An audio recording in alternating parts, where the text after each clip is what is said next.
하루 한 포 간편하게 와이라노. 안녕하십니까, 산부인과 전문의 의학박사 박혜성입니다. 오늘은 사랑의 유효기간을 늘리는 방법에 대해서 말씀드리겠습니다. 사랑을 뇌과학적으로 분석을 했습니다.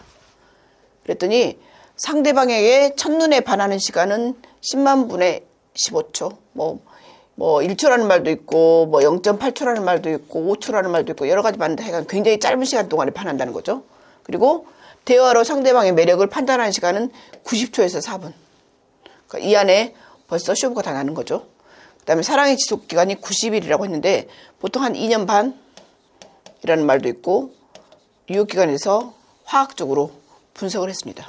그래서 이렇게 사랑의 유효기간이 있다는데, 그러면 우리가 평생 살아야 된다고 하면 그 유효기간을 맞춰서 그때부터 사람하고 헤어져야 되느냐? 그건 또 아니잖아요.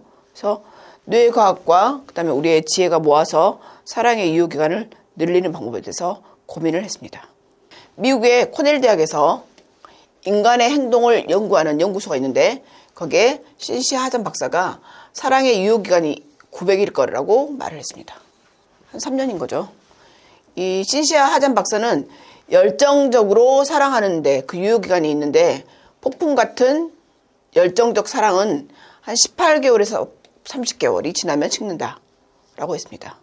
그래서 사랑이 식는 이유는 뇌에서 작용하는 이 화학물질 중 하나인 페닐에틸아민이라고 하는 이 환각작용의 내성이 생기면서 이제 현실적으로 된다. 그래서 이 페닐에틸아민이 분비가 한 사람한테 평생 한 번만 분비가 되고, 그게 한 18개월에서 30개월 걸린다. 이렇게 분석을 했습니다. 사랑의 유효기간에 대해서 설문조사를 했어요. 결혼정보회사 듀오가 2019년 4월 미혼 남녀 407명에게 사랑의 유통기한이 있을까요? 라는 설문조사를 했습니다. 그랬더니 미혼 남녀의 절반이 사랑의 유통기한이 있다고 대답했습니다. 그리고 더 이상 설렘이 없어서 37.7%, 감정이 항상 처음과 같을 수는 없어서 28.1%였습니다. 그리고 오래 만나다 보니까 권태기가 와서 남성이 15%, 여성은 2%, 그리고 남자가 훨씬 권태기가 7.5배 많았습니다. 그리고 여성이 이제 세 번째로 선택한 답변은 사랑의 유통기한이 있다는 속설을 들어서. 그래서 이들이 생각한 사랑의 유통기한은 1년 정도라고 하고요. 보통 1년에서 2년이 30.5%, 그 다음에 1개월에서 3개월도 23%, 2년 이상이 23%, 3개월에서 6개월 이렇게 있었는데, 제가 생각했을 때 사랑의 유통기한이 훨씬 더 짧아지고 있는 느낌이 듭니다. 성별로 봤더니 여자보다는 남자가 사랑의 유통기한이 훨씬 더 짧았습니다. 바람둥이 중에 남자가 많죠. 그리고 남성은 평균 한 10.8개월, 여성은 평균 14.3개월로 약 3.5개월 차이가 났습니다. 그러니까 신시 하잔 박사가 조사했던 그 기간보다 최근 10년, 20년 지나면서 훨씬 짧아지고 있습니다. 그래서 이제 사랑의 유통기한을 늘릴 수 있는 비결을 봤더니, 연인과 대화를 자주 나눈다. 40.3%. 연애에 매달리지 않는다. 자기 일에 집중하고 애를 키우거나 이렇게. 23.8%. 애정 표현을 의도적으로 자주 한다. 17.4%. 다른 사람하고 비교하지 않는다. 11.3% 순이었습니다. 그리고 유통기한이 없다고 대답한 사람 중에 40.8%는 그냥 노력으로 해결할 수 있다 라고 이유를 들었고, 표현이 달라질 뿐 마음은 달라지지 않아서, 그리고 사랑은 영원한 것이라고 생각해서 라는 이유가 있었습니다. 그러면 사랑이 유효기간이 있는 사람도 있고, 오랫동안 100살까지 사는 부부도 있는데, 그 사람과 사랑의 유효기간이 짧은 사람이 무슨 차이가 있을까? 그렇게 생각을 해서 결혼생활 지속기간이 21년 된 커플의 뇌를 조사를 했습니다. 미국에 있는 대학교에서 그 박사가 연구를 했습니다. 그리고 39세에서 67세 남녀를 모집해서 연구를 했더니, 그들의 평균 이제 결혼생활이 21년이었고, 그다음에 연인의 사진을 보여주면서 fMRI, 펑셔널 MRI 사진을 찍었습니다. 그랬더니 막 사랑에 빠진 열렬한 커플들의 뇌하고 비교를 했어요. 비교를 했더니 오랜 동안 결혼 생활을 한 사람도 막 사랑에 빠진 사람하고 뇌 활동이 유사했습니다. 그것이 뇌의 보상 중추인 벤트럴 태그멘탈 에어리어, 복측 피계 영역이라고 하는 곳인데 그게 오래된 결혼 생활을 하는 사람도 거기에 강렬한 반응이 있었습니다. 근데 보통 그렇지 않은 사람들은 사랑이 식은 사람들은 여기가 격렬한 반응이 없는 거죠. 이런 벤트럴 태그멘탈 에어리어 복측 피계 영역은 주로 도파민을 쓰는 뉴런으로 이루어진 시스템이거든요. 그러니까 도파민은 어떨 때냐면 우리가 마약, 술, 사랑, 도박 이렇게 빠졌을 때 그 약간 뇌가 그 사람한테 미쳐있는 상태죠. 이때 분비되고 이때 불꽃이 팡팡 터지거든요. 그리고 상대를 그리워하고 만지고 싶고 헤어지면 또 만나고 싶고. 근데 20년이 지난 커플들에게도 일주일 전에 만난 커플들과 똑같이 가슴이 설렜다는 거죠. 게다가 초기 커플들이 갖지 못한 장점인 평온함까지 있었어요. 그래서 이들의 뇌 활동 이미지를 보면 도파민 시스템 플러스 평온함을 느끼는 세로토닌 시스템, 이 두 가지 다 불이 들어왔습니다. 그리고 두 사람이 오랫동안 쌓아온 안정적인 관계까지 선물로 온 거죠. 그러니까 황홀한 설렘도 그대로 유지하고 더 이상 상대가 어디로 가버릴까 봐 불안하지 않는 평온한 관계도 되고. 그래서 이 두 가지가 동시에 가능했던 것입니다. 그런 분들의 뇌는 이게 벤트럴 태그멘탈 에어리어인데 여기가 지금 빨갛게 불꽃이 활활 타오르고 있습니다. 그러면 이렇게 이상적인 연애를 하려면 그런 사람들의 비결이 뭘까요? 첫 번째, 상대방의 성적 취향에 관심을 갖는 것입니다. 그래서 연구를 했더니 파트너의 성적 요구를 만족시켜주고 싶은 욕심이 큰 커플일 경우 관계가 길어져도 상대를 계속 이성으로 의식하고 더 원하고 이런 경향이 있다고 합니다. 그러니까 만족시켜주려고 하는 욕심이 있으면서 계속 만족시켜주는 거죠.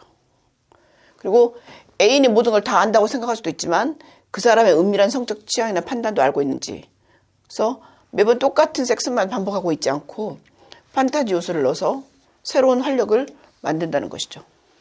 두 번째 비결은 자기 확장, 계속 노력을 하는 거죠. 그게 연애의 필수 요소인데 일부 학자에 따르면 낭만적인 사랑이라는 것은 타인을 자기 세계로 받아들이면서 세상이 급속하게 넓어지는 경험인데 커플들이 서로를 알게 되면서 자기 확장의 기회가 보통 줄어들고 둘만 서로 하는데 그러지 않고 두 사람이 계속 함께하면서 도전적인 새로운 활동을 하고 그리고 세상을 넓혀가 보면 관계도 서서히 유지가 된다.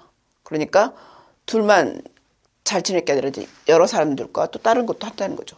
이렇게 새로운 도전을 했을 경우 도파민 시스템을 활성화시킨다는 것입니다. 사랑의 유효기간, 유통기한을 늘리는 방법은 남자가 사랑을 하면 여러 가지 호르몬이 분비가 되는데 특히 도파민하고 엔돌핀이 대표적인데 그중에서 도파민은 뇌신경세포에 흥분을 하고 그리고 만나면 또 만나고 싶고 이런 흥분하는 호르몬이잖아요. 그래서 이성과 지성을 조절하는데 이 도파민이 지적인 사랑을 느끼게 하는 거예요.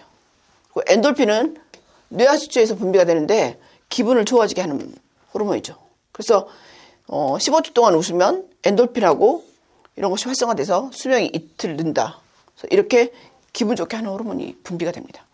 그리고 우리가 사랑에 빠지면 눈이 먼다고 하잖아요. 이때 분비되는 호르몬이 페닐에티라민이에요. 이게 각성제 역할을 하거든요. 우리 어렸을 때 밤새서 공부한다고 먹었던 계통의 호르몬인데 이거는 중추신경하고 교감신경을 흥분시켜요. 그러면서 감정을 굉장히 극대화하죠.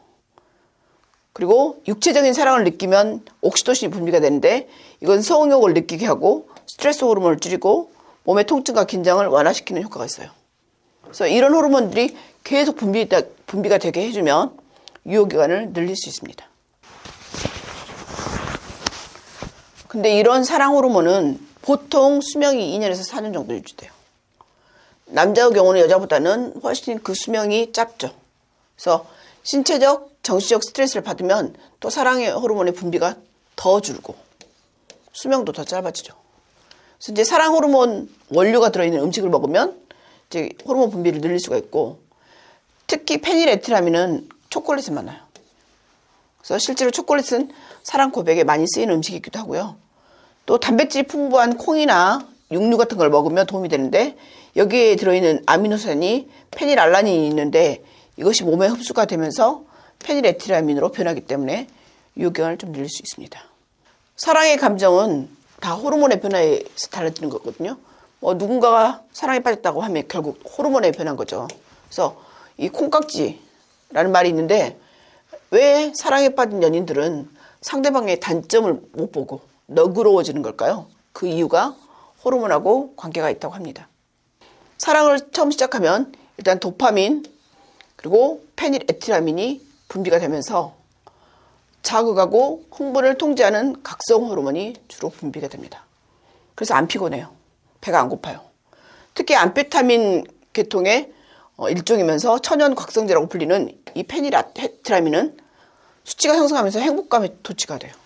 그래서 사랑에 빠진 사람은 굉장히 얼굴도 예뻐지고 에너지도 넘치고 예를 들어 2시간, 3시간 거리에 있는 연인의 집에다 바르다 주고 또 오고 그걸 매일 반복할 수 있는 거죠.